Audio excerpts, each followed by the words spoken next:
My wife cheated on me and eventually left for another man. At first, the anger consumed me, and I wanted to get back at both of them. But in reality, I never did. Some might see this as a tale of revenge, but that was never what I set out to do. My name is Ethan Hartman, just your average Joe. I'm not particularly good-looking, and I've spent a good part of my life battling extra weight. It was during high school when I joined the football team that things started to change for me, and I earned the nickname Chipper. People would say, if Chipper hits you, you're going down. At 63 inches and 260 pounds, it was almost expected for me to play football. I wasn't the best athlete, but I was strong enough to push back the defensive line, even back in high school. Those 4 years on the field helped me lose a lot of the weight I'd been carrying around.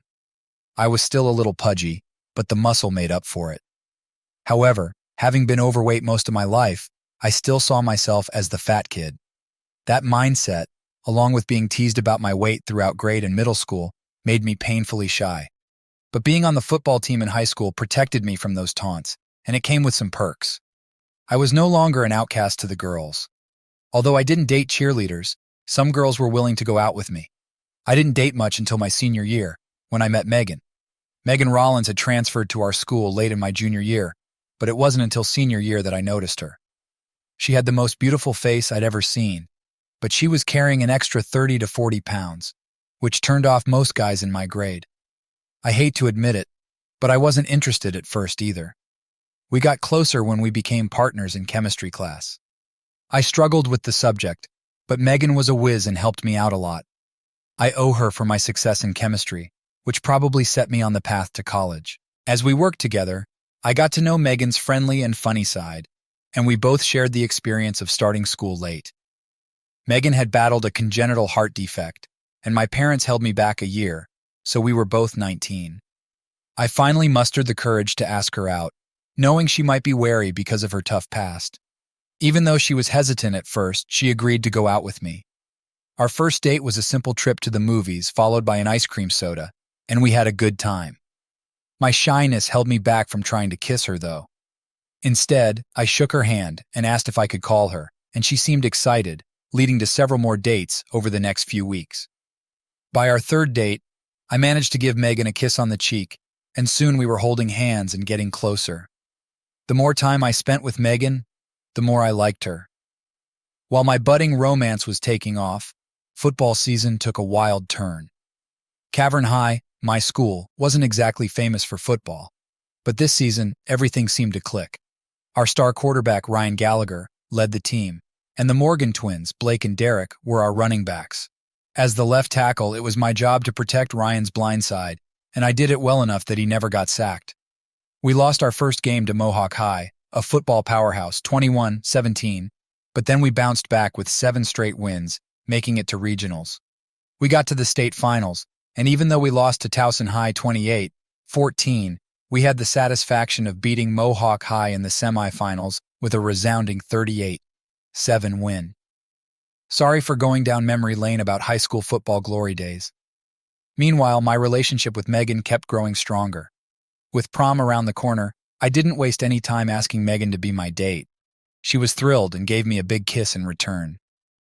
In the 4 weeks leading up to prom, Megan went on a crash diet and lost about 20 pounds to fit into the dress she had picked out.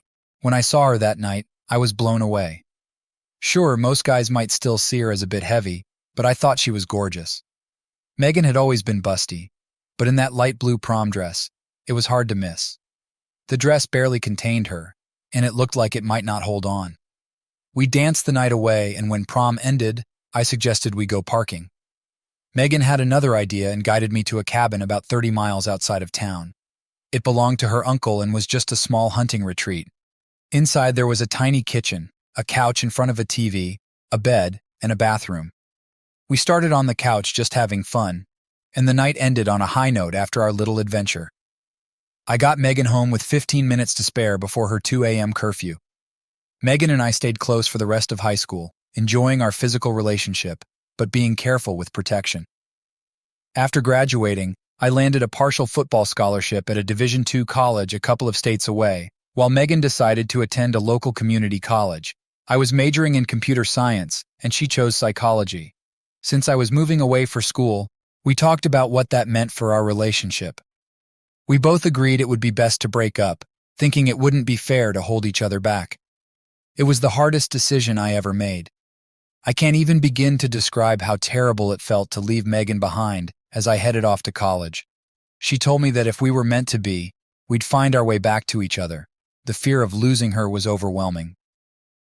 When I arrived at Mountain Ridge University, I seriously considered heading straight back home, but I couldn't break my promise to the school. I'd committed to getting my college education, and that drive kept me going. The only thing I could think to do was dive headfirst into football and my studies, keeping myself busy from dawn until dusk. Even though the coach advised against overworking, both he and my professors were impressed by my dedication. I juggled a full class load and rigorous weight training, which helped me shed fat and build muscle, enhancing both my upper and lower body strength. With just a partial scholarship, my parents covered the rest, even though I knew it was tough for them financially. I couldn't afford to contribute, but I called Megan every week. She seemed as heartbroken over our breakup as I was. I finished my first year of college with success in both football and academics. By the third game, I earned a spot as a starting player, moving to left guard because of my slower speed. My newfound strength was an asset, helping us finish the season 8-2. Academically, I made the dean's list, which thrilled my parents. That summer, Megan and I got back together. I was head over heels for her, or at least that's what I thought then. Looking back, I sometimes wonder if it was love or just lust. After thinking it over, I lean toward love because a part of me still holds on to feelings for her. I worked and took 3 online courses that summer, eager to finish college as quickly as possible. Megan and I also reignited our physical relationship, exploring each other whenever we got the chance. I wrapped up college in 3 years and married Megan right after graduating. We both found jobs at Triorbit Electronics in Virginia. I worked in software development, and Megan was in human resources. After saving up some money, we bought a small house and started talking about having kids. The first 3.5 years of marriage were great, except for one issue. We both put on quite a bit of weight. Megan hit 230 pounds, and I was at 310. My height helped me carry the weight better, but neither of us was happy about it. Despite our failed dieting attempts, my love for Megan never wavered, no matter her size. After 3 years without kids, we saw our family doctor. He ran some tests and found nothing wrong but suggested losing weight might help Megan conceive. So for the first time, we committed to a strict diet. 6 months later, Megan lost 50 pounds, while I only shed 25, mainly because I cheated more than I should have. Megan's weight loss was noticeable and drew attention from other men. She also started hitting the gym 5 days a week. Seeing her transformation, I realized I needed to step up my game. I stuck to our diet and joined her at the gym. After a year, Megan was down 80 pounds, and I'd lost 90. We felt great about ourselves, but sadly, this weight loss was about to break my heart. As Megan continued slimming down, she started wearing more revealing clothes. At first, I enjoyed it, but then I overheard some comments at work, which made me uncomfortable. I couldn't complain, though, since Megan had always felt like the ugly duckling, and now she'd blossomed into a beautiful swan. The real trouble started when Ryan Gallagher became head of human resources. He was now a senior director, 2 levels above me, and Megan's boss. At first, I didn't think much of it. Ryan was married to Heather Carson, a former cheerleader from high school. I'd seen her at company events, and she was still quite attractive. I didn't pay much attention to her until I ended up dancing with her at my wife's suggestion, while she danced with her boss. At a Christmas party, I danced with Heather a few times, while Megan paired up with Ryan. Dancing close to Heather, I couldn't help but feel a bit excited. It wasn't a big deal. Being in my 20s, any pretty girl could have the same effect. What surprised me was that Heather wasn't a snob, which I found refreshing. When Ryan and I arrived, I almost didn't recognize you or Megan. Heather told us we looked fabulous, which was nice. I'd always thought Megan was beautiful, but now she looked absolutely stunning. I mentioned, a bit embarrassed, that someone should keep an eye on her. She just smiled and said thank you. I expressed my gratitude for Heather's compliment, and she blushed. The music stopped, and about 5 months before our 4th anniversary, Megan told me she had made a big decision. She informed me she was going back on birth control. I objected, asking about our plans for having kids. She bluntly said she didn't want to have any right now. Anger welled up inside me as I asked why she made this sudden decision. She tried to reassure me, patting my arm saying, "We'll have kids. I just don't want to get fat again. I want to enjoy being slim for a while." In hindsight, I should have seen the problem right there, but I was clueless and trusted Megan completely. Unfortunately, my trust in Ryan was misplaced. I didn't know that Ryan was doing everything he could to win Megan over. She was flattered beyond belief that the former football captain from our high school was chasing her. I first became suspicious when Megan started working late and going out with her girlfriends. I might have been clueless about some things, but I wasn't stupid. When Megan started coming home later and later, I grew suspicious. I didn't want to believe she was cheating on me, but I couldn't ignore the signs. I hired a PI, and in just a week, they had all the evidence I needed. They had a video of Megan and Ryan having sex in the office. I have no idea how they got that. There were photos of them being affectionate at dinner, and videos of Ryan coming to my house while I was at work. Finally, there were pictures of them on our living room floor, taken right through the front window. Remember when I said I couldn't describe what it was like being close to Megan for the first time? Well, I can't even begin to express the pain I felt finding out my wife was cheating on me. Not only that, but she was cheating with someone who had been a friend of mine. Granted, Ryan and I weren't that close, but I still considered him a friend. It hurt unbelievably. I still held out hope that once I confronted Megan, she'd come to her senses. I loved her, and I thought she still loved me. That night, I took the evidence home, and after dinner told Megan we needed to talk. She looked at me curiously, but sat at the kitchen table. When I laid it all out, she turned white and buried her face in her hands, then ran to the bathroom. I knocked on the door, but she wouldn't open it. I waited in the kitchen with a glass of rum. Finally, she came out and sat back down at the table with her head down. I asked coldly what she had to say. She whispered that she never meant for it to happen. Megan expressed disapproval, saying there was no need for crudeness. She implied that if I'd paid her more attention, this might have been avoided. That caught me off guard for a moment, and I wondered if I'd really neglected her. But my anger resurfaced, and I told her not to try blaming me. I asserted my innocence and confronted her about the affair, demanding an explanation. She looked at me nervously but stayed silent. I pressed her about our next steps, struggling to control my anger. I asked if she wanted to be with Ryan or with me. She cried, saying she loved me, but admitted she loved Ryan too. I told her a decision had to be made, almost biting my tongue in frustration. I gave her until the next day to decide. If she chose to stay with me, she had to cut ties with Ryan, quit her job, and agree to counseling. Megan nodded. Later, I put all her stuff in the hallway and told her she could sleep in the guest room until she made up her mind. The next day, I got home early from work. I couldn't focus and felt useless. My stomach had been in knots all day, and at one point, I thought I'd lose what little breakfast I'd eaten. Around 6, Megan came in, looking really nervous. I was sitting at the kitchen table as I had the night before. She sat across from me, and I demanded to know if she'd made up her mind. Tears flowed down her cheeks as she said she loved me but couldn't give up Ryan, saying she loved him too. I sighed deeply, trying to hide how heartbroken I was. Acknowledging her choice, she simply nodded, and it felt like a knife twisting in my chest. My mind was racing with thoughts of revenge and heartbreak, torn between wanting to hurt them both and just curling up to cry my eyes out. I sarcastically remarked that she'd really picked a winner this time. Bringing up Ryan and Heather's new baby boy, I asked if it bothered her to leave the child without a father. A mix of anger and shame crossed Megan's face as she said Ryan had planned to divorce Heather even before they got involved.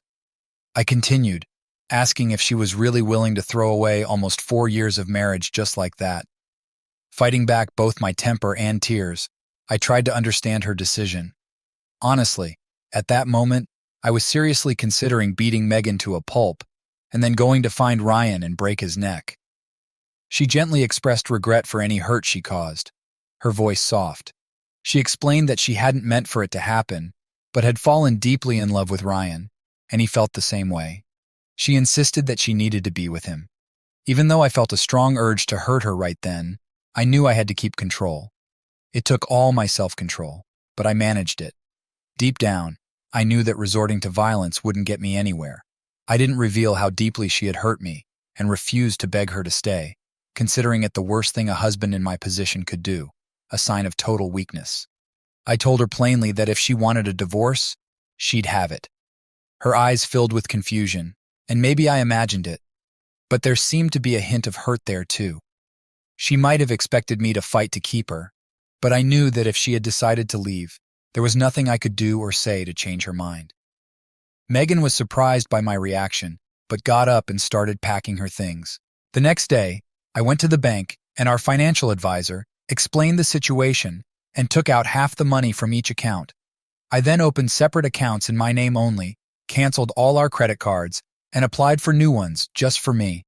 I listed our house for sale through a realtor friend and consulted a divorce lawyer.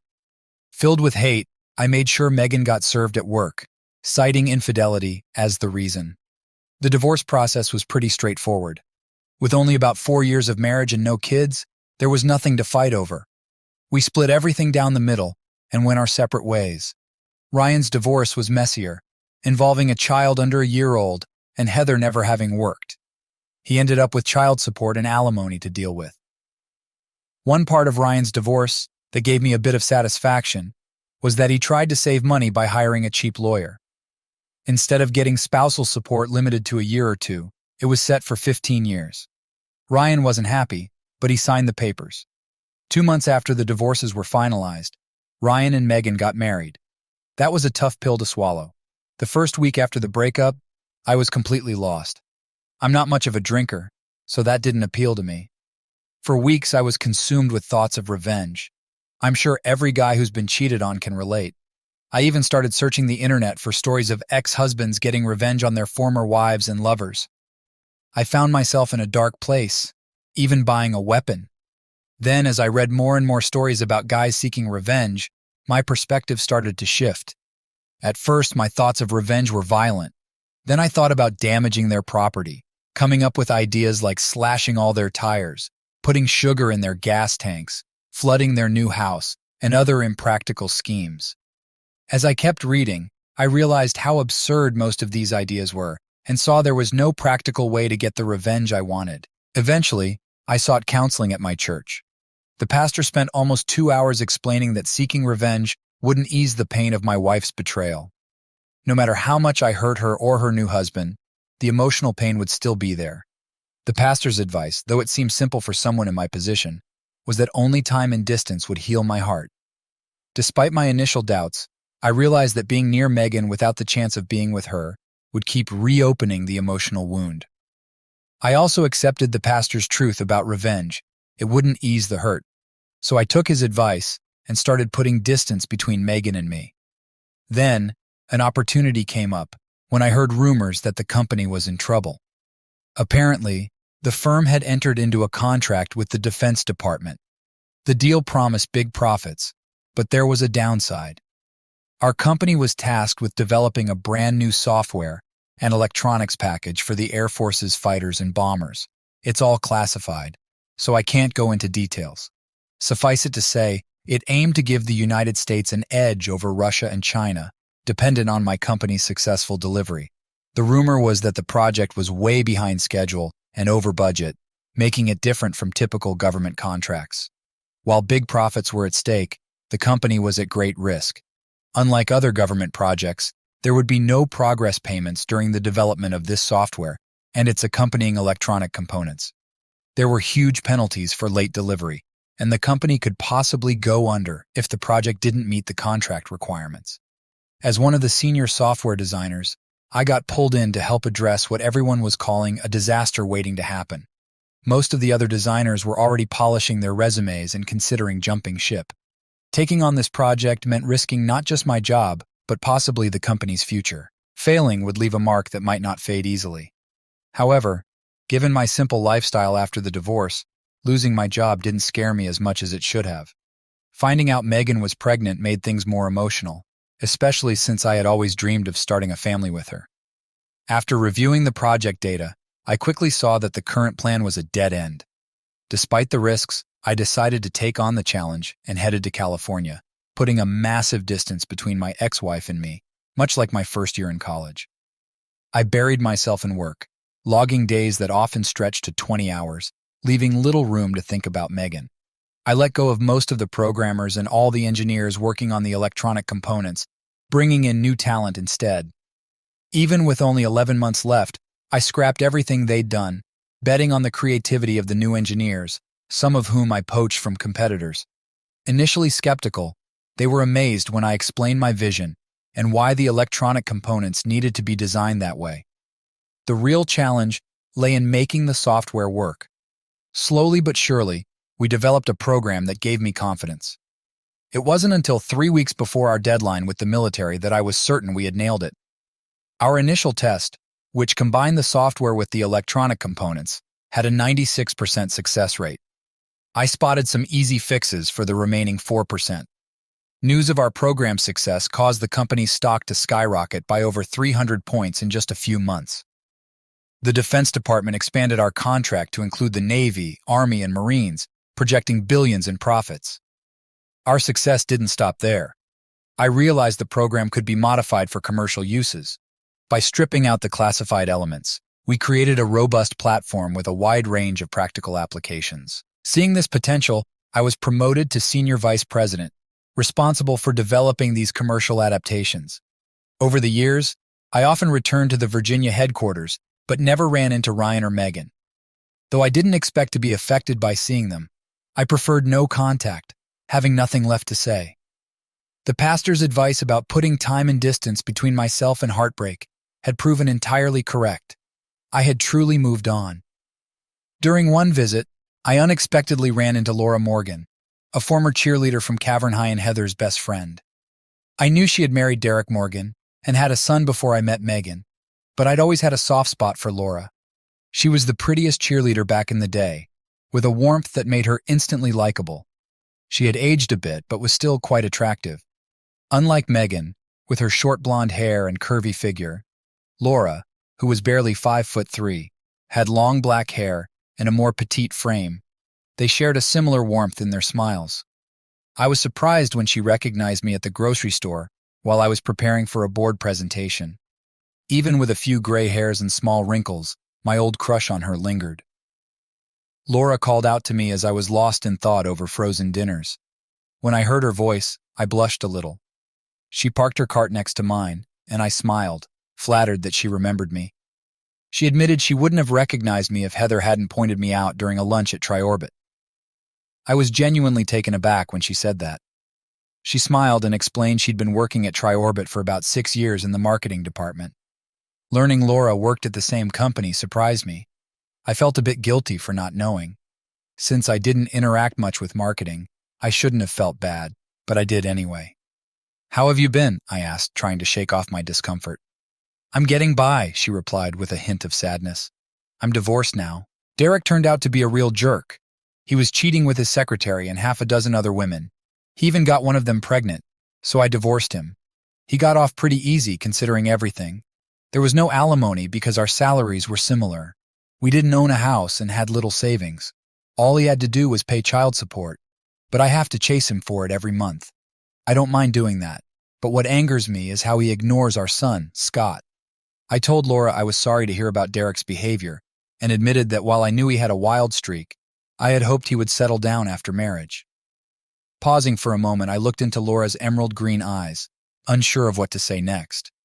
Eventually, I mentioned that my wife and I had split up, with Megan deciding to go after Blake. "No, it was Ryan," Laura corrected me, shaking her head. "Heather told me the whole story. Ryan was the one who pursued Megan." "I suppose you're right," I admitted, "but it takes two to tango." Laura looked at my cart and laughed. "You're not seriously planning on eating all these frozen dinners, are you?" she asked. "Yeah, I'm afraid so," I shrugged. "I'm a terrible cook, and this is about the best I can manage." She smiled warmly and said, "If you want a home-cooked meal, why don't you come over to my place? It won't be fancy, but I promise it'll be good." I hesitated at first, but the idea of a real meal was too tempting to resist. I mentioned that I wouldn't mind a decent meal if it wasn't too much trouble, since I couldn't remember the last time I had one. The evening turned out to be delightful. Laura made meatloaf with mashed potatoes, green beans, and sherbet for dessert. It was nice having someone to talk to. Scotty, her son, was a lively and friendly kid. I found out he was a Tampa Bay Buccaneers fan like me. We had a blast talking about the team and their chances for the upcoming season. I'm a diehard fan and a season ticket holder. In fact, I have 4 seats on the 50-yard line. The company covers them since I take clients to the games. When I didn't have clients, I'd invite friends, and if no one could join me, I'd go alone and give away the other 3 tickets to fans buying from scalpers. Scotty mentioned he wished he could see a game someday, and I impulsively offered to make it happen. Realizing I'd overstepped, I quickly added, "That is, of course, if your mom approves." Scotty looked at her with hopeful eyes. "We'll talk about it later," she said with a smile. I apologized to Laura for my offer. "I'm sorry about the Buccaneers thing. It just slipped out. But just so you know, I have 4 season tickets for all the Bucs home games, and I've got plenty of frequent flyer miles. If you'd be okay with him going to a game with me, I'd be happy to take him." She looked at me with piercing eyes, and I realized I might have messed up again. I tried to correct myself, but it only made things worse. After a pause, I added that she was welcome to come too. I suggested we could book separate rooms, one for Laura and Scotty, and another for myself. Feeling embarrassed, I watched Laura smile and chuckle. She said I was the sweetest man and that my expression was priceless. I sighed with relief, glad I hadn't offended her. I enjoyed her company and hoped we could see each other again. Wanting to move forward, I asked, "Would it be all right if I called you when I'm in town? I know you might be seeing someone, and that's fine. I just really liked having someone to talk to." Laura studied me for a moment and then smiled. "Ethan, I've known you since high school.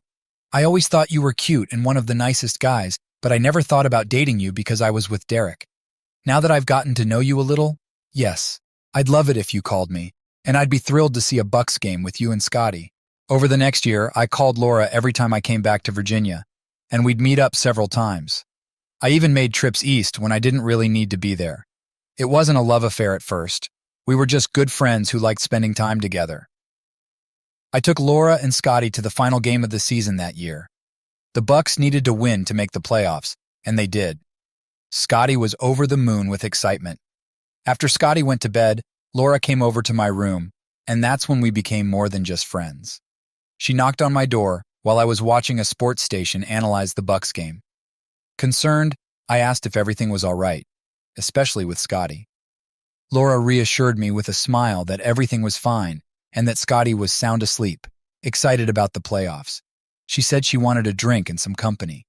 Feeling a bit awkward in my boxers and t-shirt, I mentioned needing to put on some pants before inviting her in, but when I looked around, I couldn't find them. Laura laughed at my predicament and said there was no need for pants as she pushed the door open and came in. Still searching for my pants, I felt embarrassed as Laura giggled at the situation. She suggested evening the playing field if I was uncomfortable, and then slipped off her skirt, leaving us both in our underwear. With a smile, she asked me to fix her a drink and join her for a chat. I grabbed 2 small bottles of rum and 2 cans of Coke from the minibar. As I mixed the drinks, Laura climbed onto my bed and sat cross-legged, her white-laced underwear catching my eye. After handing her a drink, I looked around for a place to sit. Seeing my hesitation, Laura patted the bed and invited me to sit beside her, assuring me she wouldn't bite. Still feeling a bit embarrassed, I nodded and sat down next to her. A big swallow of my drink helped me unwind as the rum spread warmth through my body. We chatted for a while, and once we finished our drinks, I took her cup and asked if she wanted another. She shook her head, and I assumed she'd get up and go back to her son. I couldn't have been more wrong. Unsure of what to do, I put the cups in the trash and sat back down. As soon as I did, Laura leaned in and kissed me on the lips. It was a soft, quick kiss, but it sent an electric jolt through my entire body. Seeing my surprise, she smiled. "I've been waiting months for you to make a move," she confessed. "I figured you still saw me as that untouchable high school cheerleader, but I'm not that person anymore." Laura had me all figured out. There were countless times I wanted to kiss her but held back, afraid of ruining our friendship. I leaned forward and kissed her back. We kissed for a long time, our tongues exploring each other's mouths. She tasted so sweet. After we finally pulled apart, I told her how amazing and beautiful she was. Laura laid her head on my chest, and that night was more passionate than any I'd spent with Megan. 6 months after that night, Laura and I got engaged. Scotty was over the moon about me becoming his dad. A year later, we got married. Derek was every bit the jerk Laura had said he was. He barely spoke to his son and really seemed to resent me. Derek was still good friends with Ryan, and whenever he came to Laura's apartment when I was there, he'd go on about how happy Ryan and Megan were and how great their relationship was. I think he thought it would make me jealous, but I just listened without reacting. From what he said, Ryan was still heading up the HR department at the company, and Megan had left her job to be a full-time mom. I was a little surprised to hear they had 3 kids, but it didn't bother me anymore. One time, I overheard Laura on the phone giving Derek a hard time for not paying child support, and I made the mistake of telling her to forget about it. I was more than willing to cover Scotty's needs. Laura sternly told me to stay out of it. She was determined to hold Derek accountable for child support, regardless of how neglectful he was toward his son. I quickly backtracked, acknowledging that the money was rightfully Scotty's. In December, I was set to be appointed executive vice president of the company. The announcement was scheduled for the Christmas party at the Washington Convention Center with about 400 to 500 attendees. I felt a bit awkward about the grand recognition at the event, but Laura was ecstatic. She scolded me for complaining, insisting I deserved the recognition. "I know almost as many people in that company as you do," she said, "and they've all told me that the company wouldn't exist without you. They also mentioned that you're next in line to be CEO when Mark retires next year." I suggested that it might not matter, but she smiled and mentioned being married to the most beautiful woman in the world and hinted at a surprise. She brought up an old incident in Kansas City involving a mishap with a rubber.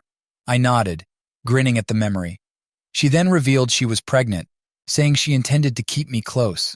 She hugged me tightly and mentioned she'd rather spend the night in bed if we didn't have to attend the party. I admitted that I wasn't fond of parties anymore, having attended so many that they'd lost their charm. But Laura still seemed to enjoy them, especially with me by her side. Her aura naturally attracted people to her. We danced for a while before we encountered Ryan and Megan, who were with Derek and his date, Julie. I was genuinely surprised to see how much weight Megan had gained and how Ryan now had a protruding belly while Derek was still in good shape.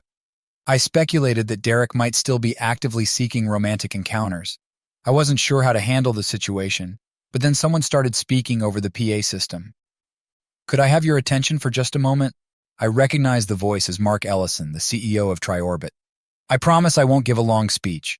As most of you know, we've been looking for a new executive vice president to replace Sam Thompson, who retired 3 months ago. I knew who I wanted right away, but the board took its time making a decision. Well, after months of interviewing dozens of candidates, they finally agreed with me. I'm thrilled to announce that our new executive vice president comes from within our own organization. He has always been a tremendous asset, and now it's time he receives his just reward. I give you our next executive vice president, Ethan Hartman." Suddenly, a spotlight was on me, and applause erupted from every corner of the room. Laura pulled me close and gave me a long, passionate kiss. When the noise finally died down, and the party resumed its usual flow, I looked over at Megan, Ryan, Derek, and his date. I wasn't sure what to say. Derek looked annoyed, and Ryan was visibly jealous. But when my eyes met Megan's, I saw sadness and a sense of loss there. Feeling a bit unsure about what to do next, I watched as Laura stepped forward and took charge of the situation. She greeted Ryan, Megan, and Derek warmly, giving each a hug. Then she turned to Julie, offering a polite handshake and expressing how nice it was to meet her. Taking my cue from Laura, I shook hands with Ryan, Derek, and Julie and gave Megan a brief hug. We exchanged a few pleasantries before the music started playing again. In a surprising move, Laura suggested, "Ethan, why don't you dance with Megan while I dance with my ex-husband? And Julie, why don't you and Ryan have a dance too?" I glanced at Laura with a questioning look, but she just smiled knowingly. So, I danced with Megan. Not knowing what else to say, I asked how she and Ryan were doing. Megan admitted things weren't going well and mentioned she suspected they might divorce because she thought Ryan had been unfaithful. I genuinely expressed my sympathy, telling her I was sorry to hear about it. Megan seemed skeptical, wondering if I really meant it, and half expected me to say, "It serves you right." At first, I was shocked by her comment, insisting I'd never say such a thing. Then I realized that at one time, I probably would have. To be honest, right after we broke up, if you'd asked me then, I might have said something like that. But I could never hate you. You were my first love, and it hurt to lose you. But life goes on, and so have I." As the music ended, tears rolled down Megan's cheeks. She confessed that leaving me was the biggest mistake of her life and lamented there was nothing she could do to fix it. As I watched her walk away, I felt a genuine sense of sympathy for her. Laura came up beside me, slipping her arm around me, prompting me to lean down and kiss her. I asked about her dance with Derek, and she replied with a smile, "He's still the same idiot. He even tried to put the moves on me, saying he's ready to settle down and would be happy to take me back." I just laughed and told him, "Why would I want you when I have the greatest man in the world?" I watched Megan sit down at their table. Even from a distance, I could see her tears. Ryan and Derek seemed to be having a heated argument. If I had to guess, Ryan probably made a move on Derek's date. I thought back to the pain I felt when Megan left me. That kind of hurt never truly goes away. It's like a bad cut. It leaves a scar. I also remembered all the plans for revenge that consumed me during that time. The pastor had been right. No amount of revenge would have stopped my pain. It was indeed time and distance that healed me. As I said at the beginning, even though I had abandoned the idea of revenge, I had in fact achieved it. My revenge came in the only form that truly matters to someone who has been cheated on. I was living well, loved, and genuinely happy.